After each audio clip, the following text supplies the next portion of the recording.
Ngasi Chief Minister Yumnam Khemsan na Jiribam District satuna ingtapa fibam hanjinhannaba khutlan thokibaga loinana markang bugasu unakre. Jiribam ACG MLA Asaduddin District asiki DC Lengaki Makok Thongba official kayaga loinana tongan ba relief camp singda satuna furup animaki lanjena duna lairiba myoy singa unatuna wari sanakre. Khongsat adugi matangda Chief Minister Yumnam Khemsan na paumi singda phongdokkibada Jiribam District asi Manipur gi tunglam satta kanaba kaya marum pigadaba yamna potential laiba mafam amani wakalon asida yumfam oraga Chief Minister gi fam hek paibaga district lana satpa an ba khongsat Jiribam da lakibani mausagi fibam hanjinhanba ngamdrabadi district asi mapung fana sapadanba ngamloi furup anigi marakta haujik ongkhanaduna thajanadaba kaya lairiba sigi waroisinama puraknaba honabada mediana su achoba thodang lohhaningi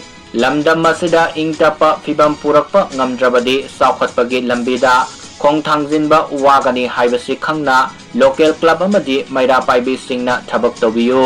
nakalamaromda lanjenaduna lairiba marfurukki mioi singa unabada Chief Minister Yumnam Khemsan na phongdokkibada yanadaba kaya lairabasu matau karabna fibam asi oihalakpano haibadu khanaminagadabani kuki naga maitai haibagi mahutta Manipur haibagi wakalonda thabak tauminaba mathau tai aikoi khudingmak Bharat ki nagrik ngaktani haibagi wakalon asida yumfam moiraga anauba Manipur amagi damak thabak tauminasi hainasu mahakna apil tauki IDP sing karamba matamda masa-masagi mayumda hanjinhangadage haina paumi sing na hangkiba wahangi pakhum piraduna Chief Minister na phongdokkibada fam purakpa numit 8 ni khakta ngairiba maramna IDP sing karamba numita masa-masagi mayumda hanjinhangadage haibadudi sapsana phongdokpa lugani mamangda lairamba PR gi lengangnasu IDP sing hanjinhannabage thabak paikhatpa hauramle Laingak asinasu makatana honari